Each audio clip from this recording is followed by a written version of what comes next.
Richard Ojeda is a retired Army major. He voted for Bernie Sanders in the 2016 Democratic primary. He then voted for Donald Trump in November of that year. Apostate. Yeah, he became disillusioned with Trump. He ran for Congress as a Democrat in 2018.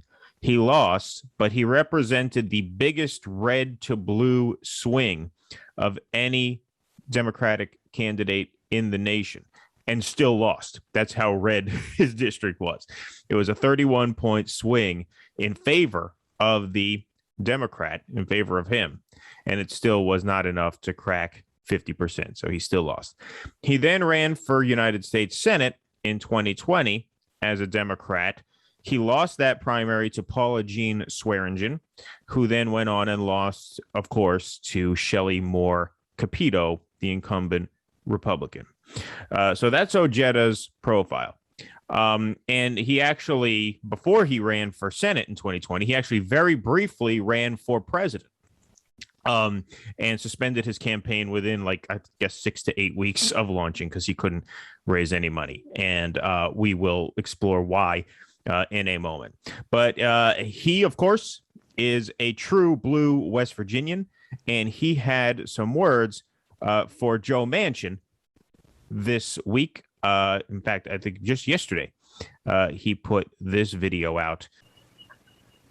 What's up, everybody? Major Retired Richard Ojeda here, and here's my response to Joe Manchin. Shame on you, you two-faced asshat. You betrayed West Virginia and our children. You know, for you to call child care, clean water, access to hospitals, roads, bridges, and tunnels an entitlement mentality, you know, what state do you represent, Joe? Because it obviously can't be West Virginia. You know, I served in places like Iraq, Afghanistan, Haiti, some of the most impoverished places on the face of this earth. And I can show you places in West Virginia where the children have it worse than those children. And I want to ask you something, Joe. When's the last time you drove through West Virginia and looked at our crumbling infrastructure? You do know we're 50th out of 50, right? You know, what about the drug use? What about the poverty? Because if you had seen those things, you wouldn't be saying, well, people in West Virginia are just doing great. West Virginia needs this bill, Joe, and you're a bought and paid for politician, and you're determined to keep us down. And I will tell you, I hope that history does not remember you kindly because you don't deserve it. Sappers clear the way, airborne all the way. I'll tell you what I hope. I hope Richard Ojeda primaries Joe Manchin. I believe this guy is a force. I know he keeps losing, so I'm proven wrong, I guess, more than I am. He's running in the wrong party. He's running in the wrong party. He should run on the same exact platform as a Republican. Yes, he should have primaried Shelley Moore Capito in 2020. Exactly. Not tried to beat her as a Democrat. Just run as a Republican. Why fight this uphill battle? Yeah, but he's very adamant. Both parties are opposed to populist politics. So, like, what's the difference? Like, why do you need to run as a Democrat? What is that going to do? Well, you know, he's one of these guys. There are a lot of people in Appalachia, whether it's like Kentucky, West Virginia, Missouri, from like, back in the day when my daddy was a Democrat. I'm a union, you know, right, exactly. But a lot of these guys don't even vote Democrat anymore. Right. And that's why Manchin is a Democrat. Manchin's one of those guys, basically. Right. And so, I mean, Manchin is a corrupt version of that. But, you know, you could see how a guy like that got elected as a Democrat, despite the fact that he is a Republican, pretty much full stop. But, you know, like a guy like that, I'm sorry, like, I think this guy is a winner. And it's funny because when he declared his candidacy for the presidency, this was, I think, October, November of 2018.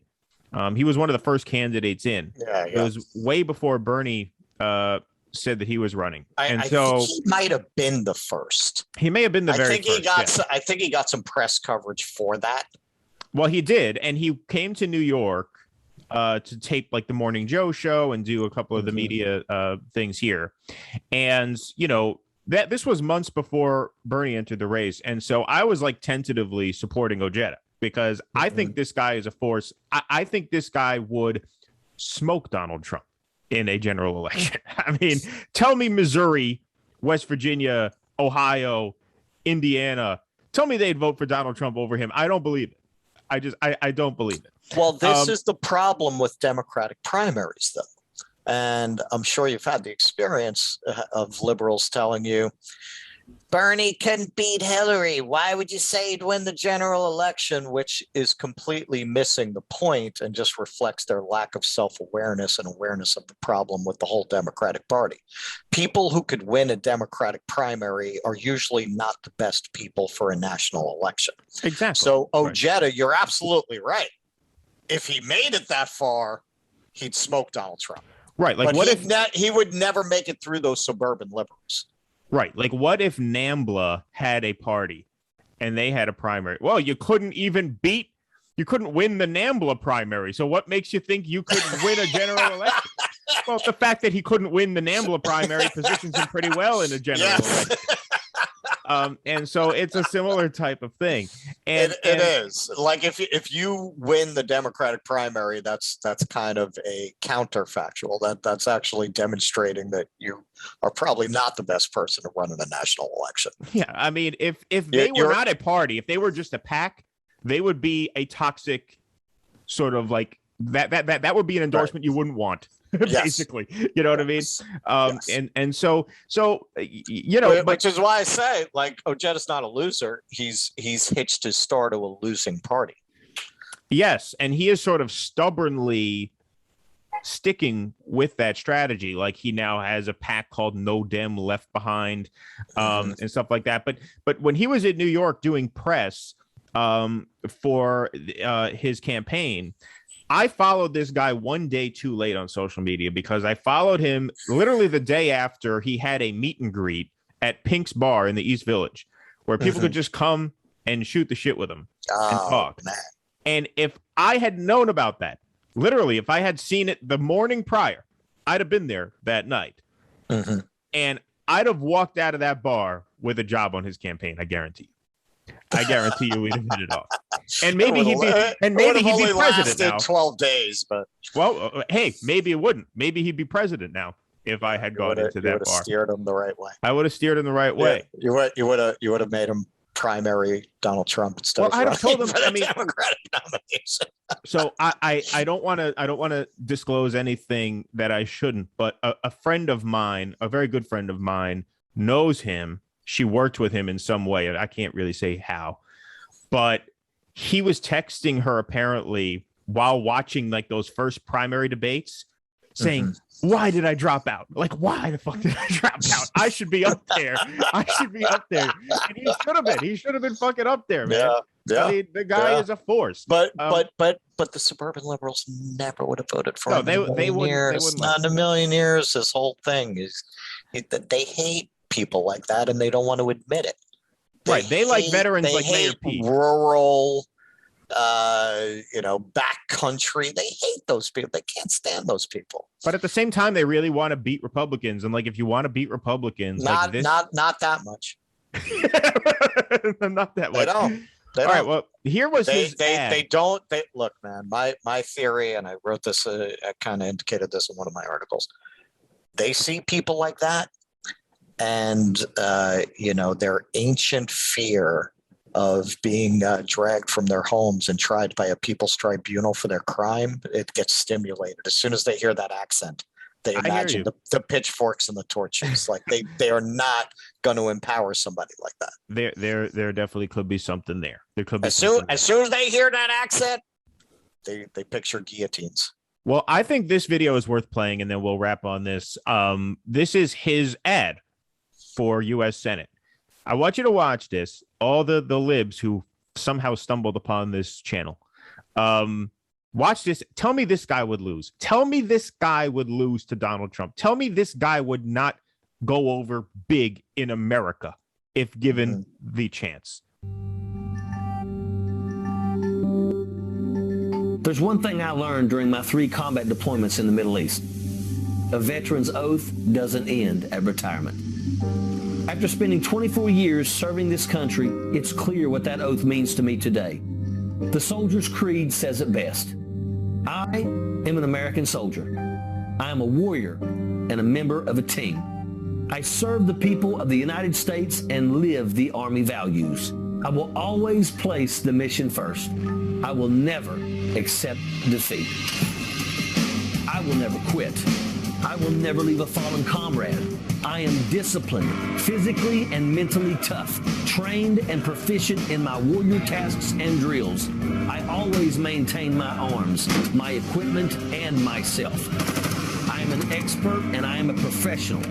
I stand ready to deploy, engage, and destroy the enemies of the United States of America in close combat. I am a guardian of freedom and the American way of life. I am an American soldier. I stand for the people of West Virginia, the blue-collar, working class that built this nation. I will never cross a picket line and will stand with those who fight for what they deserve in unions across this country. We made West Virginia the 29th state to pass a bill for medical cannabis, a proven remedy for PTSD. PTSD doesn't just affect my brothers and sisters in the military. It's hitting firefighters and first responders that are on the front lines of the opioid crisis. We need firm leadership that will stand up and fight Big Pharma instead of being their paid-for mouthpiece. I will never take a penny from corporations or corrupt lobbyists. My service for West Virginia cannot be bought, period. I served in the war zones of Iraq and Afghanistan, pulled bodies out of the debris in Haiti, put over 10,000 shoes on children's feet worldwide. I was attacked when I ran for state senate and won. My veteran status was smeared when I ran for Congress, and we still had the biggest point swing out of 435 races. Now it's time to finish what we started. We need true working class American representation in D.C. I am American soldier, retired United States Army Major Richard Ojeda, and I'm running for U.S. Senate. I mean, tell me that guy would lose. Fuck yeah, he's got my vote. I mean, tell me he would lose. That guy can't lose in a general election. Yep. I mean, he'd win states that Democrats never which is why they'll never let him anywhere near one, man. Right, exactly. If that guy gets anywhere near a general election, he's going to have an accident. Well, good luck giving that guy an accident. But I mean, look at how he combines the messaging of there's one thing history shows us. It's you can get to anybody. Right, exactly, yeah. But look at how he combines like patriotism, nationalism, military service, reverence for the country, shooting a fucking machine gun 1 second, and then like touting his support for teachers unions the next. Like that's how it's done, man. Right. That's how it's done. That's if you want to crush Republicans, that's how it's done. And so this guy needs to run. Sure, but that guy, his cultural signaling and his economic policies on top of it are anathema to today's Democratic Party. They're not gonna come near a guy like that. No, I mean, imagine him like that guy. That guy is their worst nightmare. That guy is scarier than Bernie Sanders for them, because at least with Bernie Sanders, they can kind of run their stealth anti-Semitism, like. The country won't vote for him. It's because he's a socialist. Like, in other words, he's from he's Brooklyn. too New York Jewish. Right. He's bald. Yeah, he's got an accent. He waves his hands. With that guy, you can't make any of those arguments. You can't make the argument that that guy's not where the country is. You can't make the argument that that guy's too out there for the country. He's too out there for the Democratic. He's too out there for the Democratic Party base. He is so where the country is. That his like voting history for those last 5 years like perfectly reflects where the country is. He voted Bernie in the 2016 primary. He voted Trump in the 2016 general. Then he ran as a Democrat in 2018 and voted Biden in 20. Like that's the trajectory that the country took, right? You had Bernie polling better against Trump in 2016 in those primary matchups. Then he didn't make it through. Trump wins. Democrats win in 2018. Biden wins in 20. Like he is the what do you call it? The right. Yes, exactly. So yeah. Ojeda has to figure out a way to get in the game because he's a winner. He is. Well, the People's Party should recruit him because the Democratic Party never will. Never will. You think they came on hard with Bernie? By the time they're done with that guy, he's going to be in the media. He's going to be the kingpin of a pedophile ring that stretches from here to Thailand by the time they're finished with him. All right. Well, we asked Richard Ojeda if he was the head of a pedophile ring based in Manila. He denied it, but some people say. Yeah, right. Yeah. Or he said, "How dare you ask me that?" But he didn't deny it.